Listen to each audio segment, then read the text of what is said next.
गरीब और अमीर बहन के पकवान। ओहो माँ, आप सिर्फ हमें 100 रुपए ही देकर जा रही हो। क्यों, 100 रुपए तुझे सिर्फ दोपहर के खाने के हिसाब से कम लग रहे हैं? हम दोनों सिर्फ एक टाइम के लिए तेरी मौसी के घर जा रहे हैं क्योंकि उनकी तबीयत खराब है। शाम तक हम लौट आएंगे। वो तो सही है, लेकिन माँ सिर्फ 100 रुपए में हमारे खाने का इंतजाम नहीं हो पाएगा। तू तो ऐसे ही बोलना। सिया कहाँ है? सिया, सिया। संजय ने सिया को आवाजें देना शुरू कर दिया। अपने बाप की आवाज सुनकर सिया रसोई से निकल कर आई। जी बाबा। तू कहाँ थी? वो माँ, बाबा आप दोनों मौसी के घर जा रहे हो ना, तो इसीलिए मैं रिया और मेरे लिए दोपहर का खाना बना रही थी। खाना? लेकिन बेटा घर में तो कुछ भी नहीं था। हाँ माँ, बस थोड़े से आलू पड़े हुए थे तो मैंने उन्हीं से आलू के पराठे बना लिए। इसे कहते हैं दिमाग। अरे कुछ सीख अपनी बहन से। क्या हुआ? कुछ नहीं, अब हम दोनों चलते हैं, तुम अपना और घर का ख्याल रखना। ऐसे बोलकर संजय और सीमा दोनों ही चले गए। अब घर में बस सिया और रिया ही थे। अरे रिया, तू फिर से इस मोबाइल में ही लग गई। तो मैं और क्या करूं? मुझे किचन में काम है, आकर मेरी मदद करवा दे। हाँ, मुझे किचन के काम पसंद नहीं है, आप ही कीजिए। अच्छा, अब कुछ ही दिनों बाद तेरी भी शादी होने वाली है, अपनी सास को भी तू यही जवाब देगी? सास से क्या बोलना है वो मैं तब देखूंगी। अभी आप प्लीज मुझे डिस्टर्ब मत करो, मेरी बहुत इंटरेस्टिंग वीडियो चल रही है। ऐसे बोलकर सिया अपने मोबाइल में ही लगी रही।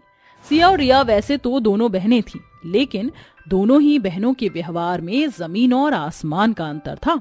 जहां सिया कम चीज में ही बहुत सोच समझ कर अपना गुजारा कर लेती थी, वहीं रिया को अगर पूरे राशन का कट्टा भी दे दो तो उससे तब भी कुछ करना नहीं आता था।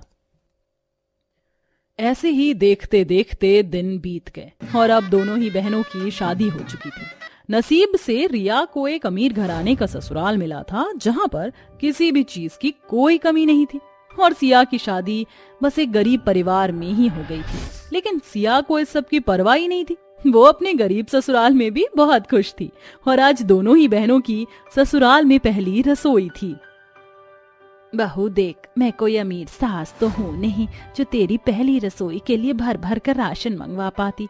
मैंने तेरे लिए थोड़ा सा दूध, चावल और आलू मंगवा दिए। अब इनसे जो तुझे समझ आए वही बना देना। अपनी सास की बात सुनकर सिया मुस्कुराती हुई अपनी पहली रसोई की रस्म करने चली गई। आस्था सोच रही थी कि सिया उन सब चीजों से सिर्फ चावल की खीर और आलू की सब्जी ही बनाएगी, लेकिन सिया के मन में कुछ और ही चल रहा था। उसने दूध से बर्फी बना दी और चावल और आलू को एक साथ पकाकर उनके बड़े ही स्वादिष्ट पीले चावल बना दिए। वो स्वाद में इतने लाजवाब थे कि उन्हें खाते ही सभी ने सिया की तारीफों के पुल बांध दिए। वाह सिया, आज का पीला भोजन तो मेरी जिंदगी का सबसे ज्यादा स्वादिष्ट भोजन था। खाकर मजा आ गया। और ये बर्फी भी लाजवाब बनी है, बिल्कुल हलवाई जैसी। बहू, मुझे नहीं पता था कि इस इतने कम सामान को तू किस तरह से इस्तेमाल करेगी। सच में आज ही के दिन मैं तो तेरी फैन हो गई। एक तरफ सिया की ससुराल में ये सब चल रहा था, तो वहीं दूसरी तरफ, अरे बहू, आज तेरी पहली रसोई है, मैंने सारा जरूरत का सामान तेरे लिए मंगवा कर रख दिया है। जी सासू माँ। अपनी सास की बात सुनकर रिया भी रसोई में आ गई, जहां पर एक कट्टा भरकर राशन ही राशन रखा हुआ था। देखूं तो जरा क्या क्या है। रिया ने राशन को चेक करना शुरू किया। उसमें 2-3 तरह के फल, दूध, चावल, आटा, दाल, सब्जियां और भी वगैरह वगैरह चीजें थी। सारे सामान को देखकर रिया बोली, अरे नहीं, मैं तो आज पिज्जा बनाने वाली थी, लेकिन इसमें तो पिज्जा बेस और चीज ही नहीं है। अब मैं क्या करूं? चलो मीठे से शुरुआत करती हूँ। मैं मीठे में कस्टर्ड बनाऊंगी। रिया ने कस्टर्ड बनाने के लिए सामान में हाथ चलाया और बोली, अरे नहीं, इसमें तो कस्टर्ड पाउडर और मेरा फेवरेट एप्पल भी नहीं है। हाँ, मैं क्या बनाऊं? रिया ने इतने सारे सामान के बावजूद भी वो कुछ नहीं बना पा रही थी। चलो कोई इजी और टेस्टी रेसिपी यूट्यूब से ही देख लेती हूँ। रिया ने बहुत देर यूट्यूब पर रेसिपीज को स्क्रॉल किया, लेकिन उसे कुछ भी समझ नहीं आया। ये लोग कुछ ना कुछ ऐसा डाल ही देते हैं जो मेरे पास नहीं है। अब मैं क्या बनाऊं? रिया परेशान थी कि आखिर वो अपनी पहली रसोई में सभी को क्या बनाकर खिलाए। मुझे लगता है कि अब मुझे अपने ही दिमाग से कोई रेसिपी बनानी होगी। चल रिया, काम पर लग जा। रिया ने अपने ही दिमाग से आलू की सब्जी बनाई जो सरासी भी अच्छी नहीं बनी। उसने दूसरी तरफ गैस पर खीर पकने को रखी हुई थी जो भी पूरी की पूरी जल गई। अरे नहीं, मेरा तो एक भी पकवान सही नहीं बना। जो भी हो, मैं इतनी ज्यादा परेशान हुई हूं तो अब सभी को यही खाना पड़ेगा। रिया ने सभी की प्लेट में अपनी अधपकी सब्जी और जली हुई खीर निकाल दी। रिया के बनाए पकवान देखकर ललिता बोली, ये क्या बनाया है तूने? तुझे तो मैंने कितना कुछ मंगवा कर दिया था, फिर भी। तुम्हें खाना बनाना आता नहीं है क्या? नहीं, वो बात नहीं है, बस जो मैं बनाने वाली थी उसके हिसाब से सामान कम था। रिया की बात सुनकर उसकी सास और बेटा चुप हो गए। ऐसे ही दिन बीतते रहे। सिया तो अपनी ससुराल में कम चीजों में भी बहुत ही अच्छे से गुजारा करती थी, लेकिन रिया को ढेरों चीजें मिलने के बाद भी वो बस शिकायत ही शिकायत में रहती थी। इसी तरह से सिलसिला जारी था कि एक दिन अभिषेक और ललिता को लेकर रिया अपनी बड़ी बहन सिया के घर आई। आइए आइए। नमस्ते दीदी। नमस्ते। सभी अंदर आकर बैठ गए और आपस में बात करने लगे और इसी तरह शाम हो गई। चल बहू, घर जाकर खाना भी तो बनाना है। नहीं, आप कहीं नहीं जा रहे हो। इस समय हम आपको अपने घर से भूखे पेट नहीं जाने देंगे। अरे पर प्लीज रुक जाइए। ललित जी वैसे भी आपके लिए खाने का सामान ही लेने गए हैं। सभी के इतना बोलने पर रिया का परिवार वहां रात के खाने के लिए ठहर गया। कुछ देर बाद ललित थोड़ी सी सब्जियां और दूध ले आया। ये लो सिया, अब इससे कुछ बढ़िया सा बना देना। मेरे पास सिर्फ इतने ही पैसे थे तो मैं बस यही लेकर आ गया। सिया ने खुशी से वो सब्जियां ले ली और उनसे बहुत ही स्वादिष्ट सब्जी, साथ में पूरियां और दूध से बड़ी ही स्वादिष्ट मिठाई बना दी। सभी सिया के बनाए खाने को खाकर बहुत ज्यादा खुश हो गए और उसकी तारीफ करने लगे। लेकिन रिया कुछ शांत शांत सी थी। जब सिया रसोई में गई तब रिया भी पीछे पीछे गई और बोली, दीदी जब जीजाजी आए थे तब मैंने देखा था वो कुछ खास सामान तो नहीं लाए थे, लेकिन फिर भी आपने इतना सब कैसे बना लिया? दिमाग लगाकर। मतलब मैं भी बहुत दिमाग लड़ाती हूँ लेकिन कुछ नहीं बना पाती। उसकी वजह है तुम हर चीज को बिल्कुल परफेक्शन से बनाना चाहती हो, जिसकी वजह से तुम कुछ नहीं बना पाती। तुम पैसा होने की वजह से हमेशा ही बस सामान की डिमांड रखती हो। लेकिन रिया, खाना जब तुम अपना दिल दिमाग लड़ाकर बनाओगी ना तो बात कुछ और ही होगी। आगे से मेरा ये मंत्र याद रखना और फिर देखना मैजिक। शुक्रिया दीदी, आज आपने मुझे मेरी कमी समझा दी। ऐसे बोलकर रिया अपनी बहन के गले लग गई। उस दिन के बाद से रिया ने फिर कभी भी सामान वगैरह बेकार नहीं किया और अपनी क्रिएटिविटी से खाना बनाना शुरू किया। अब रिया का खाना भी उसकी ससुराल में पसंद आने लगा था और सभी बहुत ज्यादा खुश थे। मॉडर्न बहू ने बनाया गाजर का हलवा। ओहो सज धज के मेजरा बन ठन के, बान चलाऊंगी नैनन के, आई ना जरा सवार लूं, खुद अपनी नजर उतार लूं कि मैं तो सज गई रे। आहा हा हा हा। वाओ, मेरा मेकअप तो मैंने काफी अच्छा किया है। Now I am getting late for my club party. Short dress पहनकर शेफाली घर से बाहर जा ही रही थी कि उसकी माँ वैशाली कहती है, शेफाली कहाँ जा रही है रात के 8 बजे ऐसी ड्रेस पहन के? तुझे पता है ना बाहर ऐसे नहीं जाना चाहिए, आजकल का माहौल खराब है। ओफ मॉम, नॉट अगेन, मुझे बहुत लेट हो रहा है। दीपाली मेरा वेट कर रही है, मैं क्लब जा रही हूँ, बताया तो था आपको। ये क्या तरीका है? अपना ये क्लब लॉन जाना बंद कर दे, बहुत हो गया, शादी के दिन आ रहे हैं तेरे। व्हाट? मुझे किसी चंपू लाल से शादी नहीं करनी। अपना हैंडसम हीरो खुद लाऊंगी जो मुझे ऐसे कपड़े पहनने देगा, वरना आप तो मुझे ऐसे ससुराल में भेज दोगी जहां मुझे घूंघट करना पड़ेगा। बेटा, अगर संस्कारी नहीं बन सकती तो ये मॉडर्न गिरी छोड़ दे, बहुत भारी पड़ेगी तुझे ससुराल में एक दिन। कुछ भी मॉम, बाय बाय, मिडनाइट तक फ्रेंड्स के साथ आ जाऊंगी। ये कहकर शेफाली क्लब के लिए निकल जाती है और अपने दोस्तों के साथ चिल करती है। गाइस, बोर मत करो, ड्रिंक करके झूमने नाचने में जो मजा है ना वो ऐसे बैठकर हुक्का पीने में नहीं है। ओके, चल पीते हैं। बिगड़ी हुई मॉडर्न शेफाली ड्रिंक सेक्शन में जाकर अपने दोस्तों के साथ ड्रिंक करती है। ये वाह वाह, हमने पी रखी है, गलती होनी पक्की है। 100 नंबर से हम नहीं डरते, हमने सेटिंग कर ली है।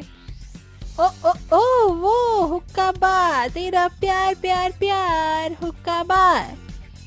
तेरी अखियों का वार जैसी शेर का शिकार, तेरा हुस्न धुएंधार जैसी जलता शिकार।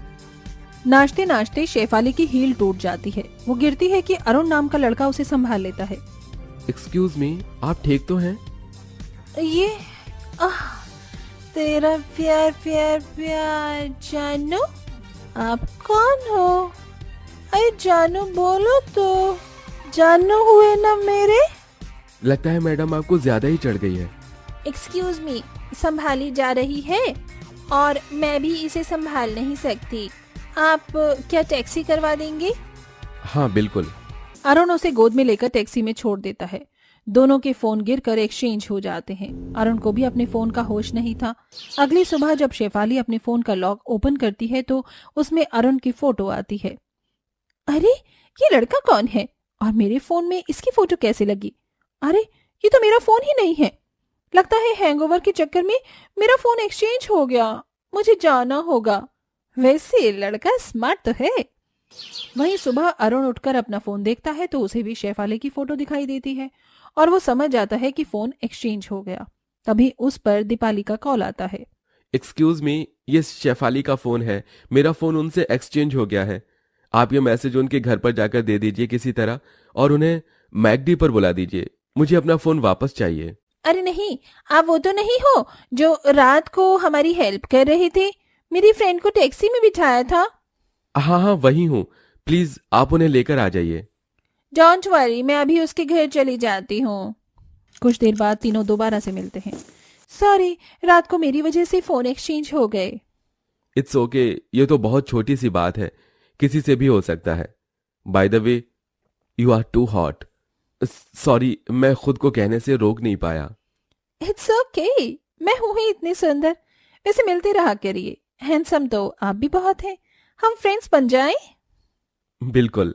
अरे गाइस, मैं भी यहाँ पर आई हूँ। प्लीज कुछ खाने का ऑर्डर कर दो। अरे हाँ। फिर वो खाना ऑर्डर करते हैं। दिन गुजरते हैं। शेफाली और अरुण ही बहुत अच्छे दोस्त हो जाते हैं, जिसके बाद वो अक्सर मिलते रहते हैं और इतना एक दूसरे से खुल मिल जाते हैं कि दोनों अपने घर वालों से बात कर झटपट से शादी कर लेते हैं। सास अर्चना इस शादी के खिलाफ थी क्योंकि उसकी बहू मॉडर्न थी। फिर भी दिल पर पत्थर रखकर वो अपनी बहू का गृह प्रवेश करती है। बहू, ये ले, अपने हाथों का छाप लगा यहाँ। उफ माँ जी, इस हल्दी से तो मेरे हाथ पीले पीले हो जाएंगे। मुझे नहीं करना। छी, फर्स्ट ऑफ ऑल मुझे गर्मी लग रही है इस शादी के जोड़े में बहुत ज्यादा। ये कहते ही शेफाली सास ससुर के सामने अपनी ज्वेलरी और लहंगा उतार देती है क्योंकि उसने शॉर्ट शू पहनी थी। फिर हल्दी का छाप लगा देती है। हो गई माँ जी आपकी रस्म, मेरे हाथ धुलवा दीजिए, मुझे इरिटेशन हो रही है। देख ले बेटा, इसके कुकर्म देख ले। इसीलिए मुझे मॉडर्न बहू नहीं चाहिए थी, पर तूने कहा माँ अपना लो। हरि ओम, ये बहू क्या कर रही है? माँ प्लीज थोड़ा एडजस्ट कर लीजिए। शेफाली, थोड़ा तो ध्यान रखो कि सामने मेरे माता पिता हैं। चलो कमरे में। ये कहकर अरुण अपनी पत्नी को कमरे में ले जाता है। अगले दिन शेफाली बहुत लेट उठती है। सास भी उससे सुबह का नाश्ता नहीं बनवाती, पर उसके छोटे कपड़े देखकर फिर गुस्सा करती है। बहू, तू नई बहू है यहाँ पर, ऐसे कपड़े नहीं पहना कर। साड़ी क्यों नहीं पहनी तूने? ये भी कोई पूछने की बात है? आपको पता है ना कि मैं मॉडर्न हूँ और साड़ी पहनना मुझे आता भी नहीं है। मुझे ऐसे ही रहने दीजिए। बेड़ा कर्क कर दिया इसने तो। लोग क्या कहेंगे मुझे? अच्छा, हमारे लिए गाजर का हलवा बना देना। जाओ मार्केट से सामान ले आओ। ओके माँ जी। शेफाली बाजार जाकर काली गाजर ले आती है। मैं डिफरेंट गाजर का हलवा बनाऊंगी, इसलिए मैं रेड की जगह काली गाजर लेकर आई हूँ। मेरे ससुराल वाले पागल हो जाएंगे इसे खाकर। शेफाली काली गाजर घिसकर काली गाजर का हलवा बनाती है। तभी सास आती है। अरे बहू, देखो तो तूने कैसा गाजर का हलवा बनाया है। ये क्या, गाजर का हलवा जला दिया क्या? सारा काला काला हो रहा है। माँ जी, ये गाजर काली वाली है, मैंने सोचा कुछ डिफरेंट करूं। बहू, तू पागल है क्या? कभी काली गाजर का हलवा नहीं बनता। तेरी माँ ने तुझे इतना भी नहीं बताया? इतना मन था मेरा गाजर का हलवा खाने का। अब कल मार्केट से जाकर लाल गाजर लाना। जी माँ जी। अगले दिन लाल गाजर लाकर शेफाली फिर से गाजर का हलवा बनाती है। जब तक हलवा पक रहा है मैं मेवे काट लेती हूँ। शेफाली का ध्यान मेवे पर जाता है, इतने में उसका गाजर का हलवा जल जाता है। उस वक्त अर्चना आ जाती है। हे भगवान, बहू तूने फिर से कल वाली गाजर का हलवा बना दिया। पागल है क्या? नहीं माँ जी, गाजर का हलवा जल गया है। मेरी ही मति भ्रष्ट है जो मॉडर्न बहू से मैं गाजर का हलवा बनाने की सोच रही हूँ। मेकअप और छोटे कपड़े पहनने से तो तेरा सारा ध्यान ही रहता है। एक गाजर का हलवा बनाना भी सीख लेती तो क्या चला जाता तेरा। माँ जी, मुझसे गलती हो गई। आप मुझे एक मौका और दीजिए, मैं इस बार अच्छे से गाजर का हलवा बनाऊंगी। अब रोकर मत दिखा मुझे, वैसे ही तू बहुत खटकती है। तेरे चक्कर में मेरे गाजर का हलवा खाने का सपना ही रह गया। गुस्से में अर्चना वहां से चली जाती है और शेफाली अपने पति को सारी बात बताती है तो वो उसके आंसू पोंछता है। रो नहीं, मुझे भरोसा है तुम अच्छा बनाओगी। मैं तुम्हारी मदद करूंगा। जी मैं कोशिश तो कर रही हूँ पर हो ही नहीं रहा। मैं हमेशा गड़बड़ कर देती हूँ। अगली सुबह शेफाली गाजर का हलवा बनाती है जिसमें छुपकर अरुण उसकी मदद करता है। गाजर के हलवे की खुशबू सूंघकर सास ससुर आते हैं। इतने में अरुण चला जाता है। अरे वाह, खुशबू आ रही है गाजर के हलवे की। बहू ने बनाया है? आज की डेट में इसने अच्छे से गाजर का हलवा बना दिया। अब परोस भी दे मॉडर्न बहू। अगर साड़ी भी पहन लेती तो तेरा क्या बिगड़ जाता। माँ जी अब चख लीजिए, फिर डांट लेना, ठंडा हो जाएगा वरना। शेफाली अपनी ससुराल वालों को गाजर का हलवा खिलाती है जिसे खाकर वो मॉडर्न बहू की बहुत तारीफ करते हैं। बहू जरा और हलवा दे। शेफाली हलवा देती है कि उसकी चेयर की कील से स्कर्ट फट जाती है। ये देख अर्चना कहती है, हे भगवान, इसीलिए बहू मैंने तुझे समझाया था पर तुझे समझ नहीं आती। अरे ये कपड़े तुझे शादी से पहले जितने पहनने थे पहन लिए। अब तो इस घर में है, तेरे सास ससुर हैं तो कुछ तो लिहाज कर ले। तूने गाजर का हलवा अच्छा बनाया है पर खुद को भी अच्छा बना। हाँ बहू, हम तुम्हारे कपड़ों को जज नहीं कर रहे, बस घर में साड़ी पहन लो। जब तुम्हें अरुण के साथ बाहर घूमना हो तुम कितना भी पहन लेना, पर ऐसे मत पहनना कि ऐसी दिक्कत हो और बार बार हमें अपनी नजरें झुकानी पड़े। मुझे लगता है शेफाली पापा ठीक कह रहे हैं, पर तुम भी गलत नहीं हो। मम्मी पापा आप थोड़ा समय दीजिए, शेफाली संभल जाएगी। सॉरी माँ जी, पापा जी, दोबारा मैं ऐसी गलती कभी नहीं करूंगी। मुझे समझ आ गया है कि हमेशा मॉडर्न बनकर रहना ही ठीक नहीं होता। ये ले अपना गाजर का हलवा बनाने का शगुन और खुश हो जा। शगुन लेते ही शेफाली के चेहरे पर रौनक आ जाती है और वो धीरे धीरे खुद को बदल लेती है और साड़ी पहनने के बाद से उसे घर के काम भी सिखाती है जिससे वो लोग खुशी से रहने लगते हैं।